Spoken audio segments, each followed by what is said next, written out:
By the time this video comes out, it'll probably be old news, but I'm pretty hyped that Spider-Man's back in the MCU, if I do say so myself. Speaking of things that are back, we lost a friend on the channel recently, and that friend has returned to us. We're back in business.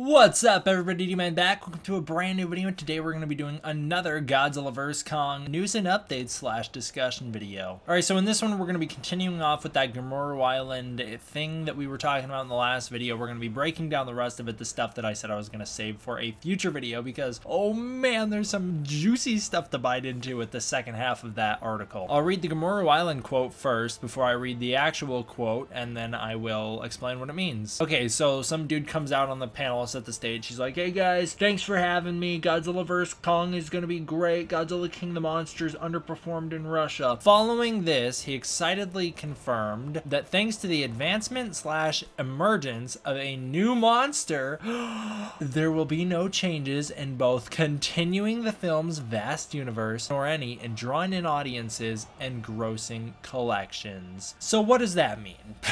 Because that quote is a little silly. Okay, we'll break down. There's kind of maybe a little bit of a language barrier here. They excitedly announced, thanks to the advancement of a new monster, so the advancement / emergence of a new monster. So here's where things get weird. It's not a new monster. It's not like this is Destroya. It's not like this is a brand new Methuselah or any other Titan we haven't seen yet. This is a monster that we've already seen in the Monsterverse. Why they're referring to him as a quote-unquote new monster, that is beyond me. I've got no idea, but they did come out and confirm after the fact. They are talking about King Kong here. They are talking about Kong with the advancement / emergence of a new Kong. So maybe that means a new member of Kong's species. Probably not. It's very clear that this Kong's the last of his kind. A new Kong, maybe they just mean like the new era of Kong. He's no longer in the 70s. He's in modern world. He's all grown up now. With the new version advancement of Kong, there will be no changes in both continuing the film's vast universe. I don't know about you guys. I'm not going to take this as 100% confirmation because, again, we need to see how the King of the Monsters box office, once they rake in enough money from DVDs and streaming and everything else for the box office to be less of a hard blow. That's already pretty much happened because from what I understand, it's doing very well in streaming. So once that's all blown over, we need to wait for the Godzilla vs. Kong box office numbers. And if those numbers are really good, that is what this is referring to, I think. With the film's vast universe continuing, they are going to continue the Monsterverse. And that's something, again, it's not like brand new news. They've been saying this for years now, that if the Monsterverse is financially successful, they are going to continue to tell stories in that universe. Here we once again hear that confirmation that they plan on continuing the Monsterverse, and they do have plans for what they would do with the Monsterverse if they were to continue it. I'm interested to know if those plans involve TV shows or spin-offs, if they're open to that, if they're open to things like animation set in the Monsterverse, or comic books, continuing the comic books, or if they want to do live action movies. I'm not 100% sure what their game plan is. I think a little bit of all of it, a little bit of sprinkles of all of it, comic books especially, and movies, at least those two things are in the plans or are being workshopped for if Godzilla vs. Kong is financially successful. That's pretty cool to hear from me. I think that's awesome. And they're like, yeah, don't worry about it. Kong's gonna draw in, he's gonna have no problem drawing in audiences and grossing good box office collections. So they just start saying Kong's gonna be financially successful. I don't know if they think that Godzilla is like this hindrance, that Godzilla is not financially successful. As we've talked about on the channel previously, Godzilla seems to draw more people to the box office initially, or to the theater I should say. Godzilla seems to be this bigger attention at first. People really like him, but Kong has a lot more stability in terms of box office numbers. He always has, and we did a full video breaking this down a few months ago in which we talked about how Kong, for whatever reason, has a longer lifespan at the box office than Godzilla, but Godzilla seems to be more popular right out the get-go. Maybe that's what they're hoping for, as I've talked about previously as well, that by combining the two, they're going to get that big draw from Godzilla and they're going to get the longevity that Kong brings to the table. I think that's a possibility. I do think that this crossover event is going to be great, and I do think it's going to be financially successful. So they have no problems there. They have full faith in our boy King Kong, or I should say my boy and some of your boy, but most of you guys hate him. All right, so before you freak out about the fact that, did they just confirm that King Kong wins the movie? Not at all. No, there's nothing to suggest that the Monsterverse continuing with Kong means that Godzilla is out of the count.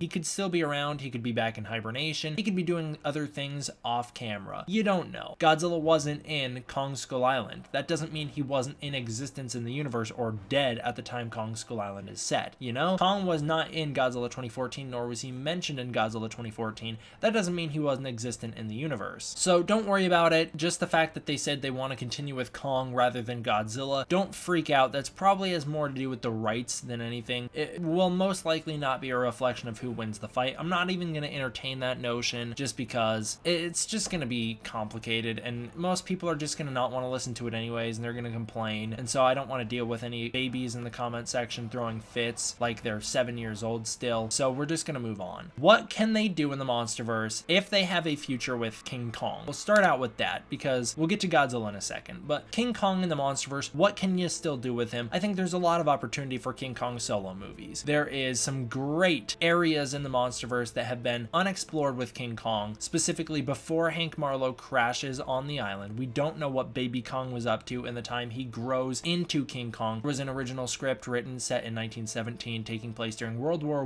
I. That was actually the original pitch for Kong Skull Island. They could adapt that in the future and be like, yeah, we'll take elements of that we didn't ever use in Kong Skull Island, the final version that Jordan Vogt Roberts came in and helped create. We'll take elements of the original 1917 King Kong and we'll just tweak it so that it fits this MonsterVerse that we have so far. I think that could be a great opportunity to tell a story with a younger Kong, maybe a more aggressive Kong, and show why he's so aggressive. And you could also explore his relationship with the Iwis in that movie. That'd be really cool. During Marlowe's mid-stay on the island, during the time he crashes from 1945, I believe that's when he crashes. So between 1945, he might crash in 43, but I think it's 45 all the way to 1973 when he's rescued. That is a big area as well, where I have been saying ever since Kong Skull Island came out, we could really use a midquel to tell that story. It'd be a lot of fun. Have Hank Marlowe and Gunpei Akari running around the island together, learning about the island together, living with the Iwi, fighting off skull crawlers, whatever. You could even end the movie with our main characters from Kong Skull Island arriving. You could have Gunpei die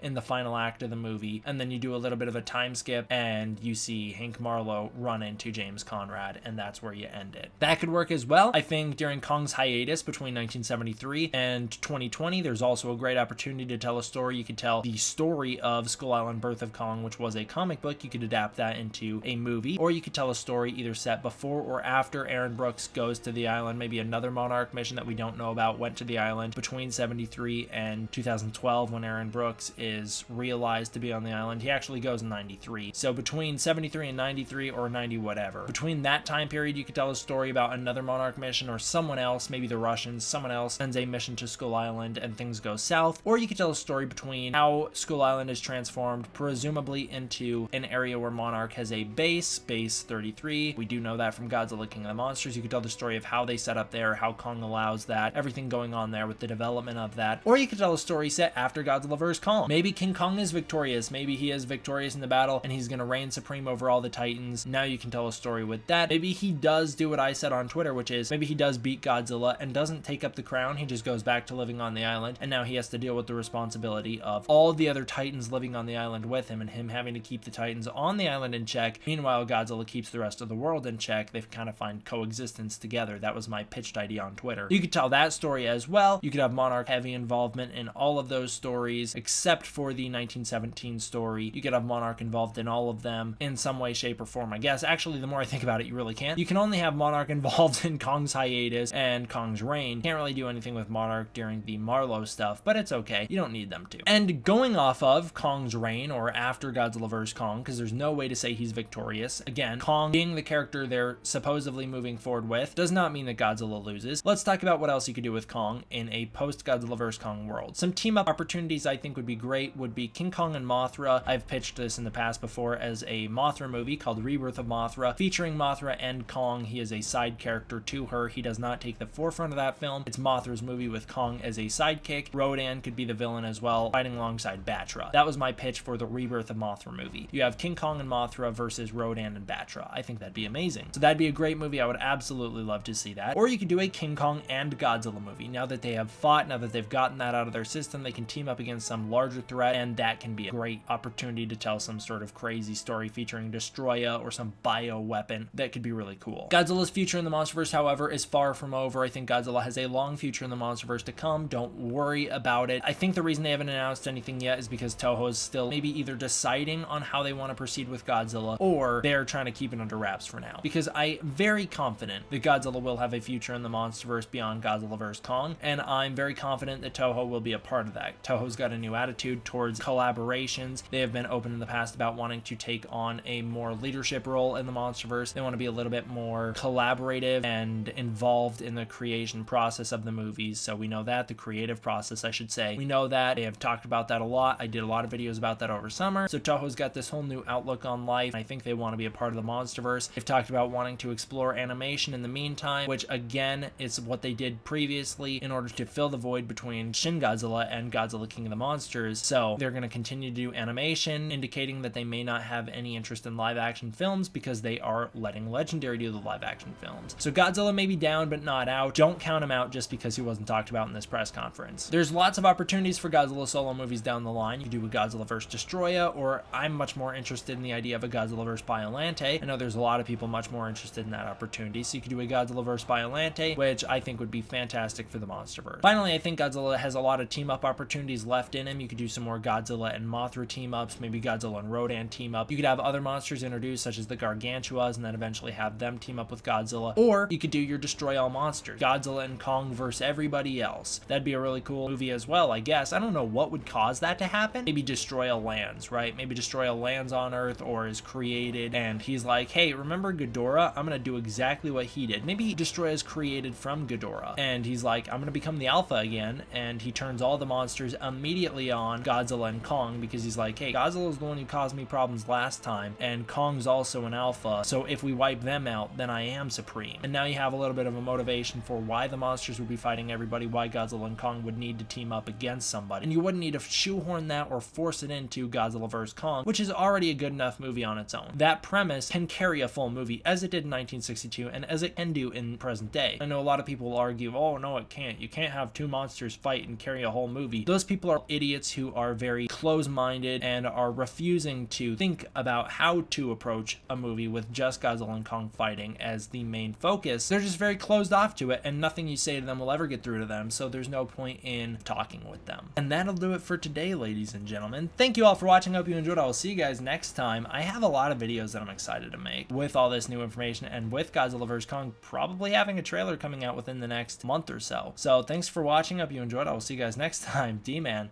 out.